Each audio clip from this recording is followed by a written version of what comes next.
All right, joining us now, President Trump speaking tonight at a unity rally here in New Hampshire. We'll dip back in a few minutes. Joining us now on set, Fox News contributor Charlie Hurt, the co-host of two hit shows, The Five and America's Newsroom, and I will be her guest tomorrow, which is a great honor of mine. I've got the countdown clock. What do you make of where we are now? Well, it's interesting because, we were here in this very place in 2016 and 2020. And in 2016, when we came here, there were still, I think, 8 candidates left. Mm-hmm. And it was at the New Hampshire debate where you had what was called the murder-suicide of Marco Rubio, strategized between Trump and Chris Christie. Right. And just to think of how much history is behind us in those 8 years, very tumultuous, to get to a point where you are in a two-person race. Nikki Haley has said all along that that's what she wanted. And she did help winnow the field, right? She is still in it. She's here for tomorrow in New Hampshire. The polls are not great for her. And I don't know if she got to the two-person race too late. But you see what Donald Trump there, bringing in Doug Burgum and Vivek Ramaswamy, Tim Scott, all previous opponents of his in this primary. And they're all for him, screaming 4 more years. And Tim Scott is from South Carolina, which would be up next at Nevada and South Carolina. What do you make of this, Charlie? Well, certainly Nikki Haley got what she wanted. As you say, maybe a little bit late, but now careful what you want. It's exactly now. She's gonna get her one-on-one race. I still think that I'm a little cautious, just because when you're looking at 40% of the voting population here who is independent, and they have the choice tomorrow of going in and writing in Joe Biden's name, or playing in the Republican primary and trying to hurt Trump and help Nikki Haley, I think, it's too soon to say for certain. But if Donald Trump wins by, 40 points or wins by 2 points, it's the difference between it's a slow death or a fast death. I don't see it. The trajectory is not going to change after. Well, the number of people that switched, I think the Secretary of State's office said about 4,000. 3,000, yeah. And that ended in October. Mm-hmm. However, you do have this large number of independents. They can vote in either the Republican or Democratic primary or not vote at all. And there have been organized efforts to get people to vote for Nikki Haley, to extend out what they think will force Donald Trump to spend more money, extend the primary as long as possible. Therefore, that benefits them in the long run. It's an interesting strategy. I don't think it'll really work. And Nikki Haley has rejected that, saying, I'm not trying to do that. If people want to vote for me, she's never going to turn them away. That's what she says. Yeah. But I also think it's interesting. There's 40% independent here in New Hampshire, excuse me. We are not in Nevada yet. But in the country, did you see the recent Gallup poll? 43% of the country says that they are independent. So both parties are the largest number ever. Right. It's the largest number. So both parties are shrinking. And so I'm really interested going forward. Let's say that President Trump sews up the nomination. How did you go back to an Obama, Trump, Biden voter and say, give me another shot?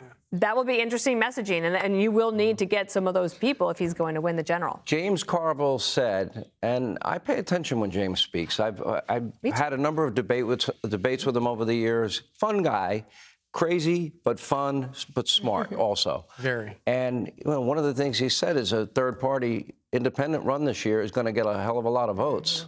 And I think he's right, but I also don't think that that's going to hurt Donald Trump. I think that hurts Joe Biden. And if it's no labels, if it's RFK. I think, and even if it's a never-Trumper type person who wants to run and think that they're going to be a spoiler for Donald Trump, I don't think it's going to work. What about Joe Manchin and Tulsi Gabbard? I think it hurt. I think it all hurts Joe Biden. I think that any alternative. Donald, as you know, Sean, Donald Trump's supporters are not wavering. And the one thing that was absolutely declared in Iowa and is true in all of these polls is, the question for me was, have Republicans grown exhausted and do they want to move on?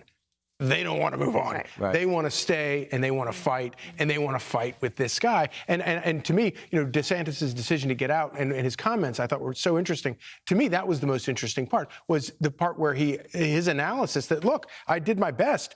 people want to stick with the guy that brought them this far, and they want to fight. And I think it's true. I liked it in National Review. There was a headline by Philip Klein that said that DeSantis was like Peloton in a post-COVID world, right? It's like, you don't actually need you yet right now. Actually, we're pretty good with what we had before. So, that's a pretty good analogy. All right, who would be the people in 4 years from now when we're here, God willing, again?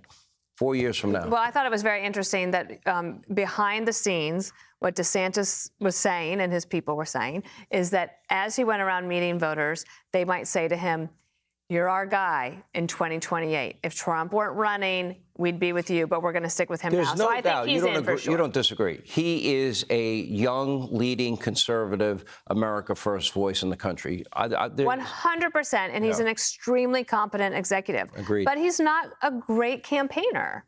And can he become a great campaigner, or is that instinctual? That's an interesting question. I mean, I was not that critical of his campaign as others have been. I'll tell you, I learned a lot about him the night he debated Newsom. Oh, yeah, I bet. Because he came in prepared, and there was nothing fazed him. You know, Gavin came in with, every pre-prepared line ready to, to fire out every bullet he had in his political gun. He's brilliant as running as an incumbent, as we saw in 2022. Yeah. He had accomplishments to run on, and people loved him. He beat Charlie Crist by over 20 points in a swing state of Florida, which is no longer a swing state. And so, to me, the question is, does he end up running in 2028 sort of as an incumbent? And the only way I see that is if Donald Trump decides to pick him as vice president. And I know everything seems kind of acrimonious right now, but I don't think it's out of the question. I think that, if Donald Trump decides that Ron DeSantis... In that sense, he would be anointing him his successor. Exactly. Because as Dana, before we came on the air, rightly pointed out, if somebody, the day after Election Day, whoever that vice president is, they're probably going to have an eye on that desk that Donald Trump has with a red button that's not for nuclear weapons, but for Diet Coke. That's right. That's what it is. And they better have a better political operation than Kamala Harris. Well said. That's true. Great to see you. I'll see you on your show tomorrow. Can't wait. Charlie, good to see you. Hey, Sean Hannity here. Hey, click here to subscribe to Fox News YouTube page and catch our hottest interviews and most compelling analysis. You will not get it anywhere else.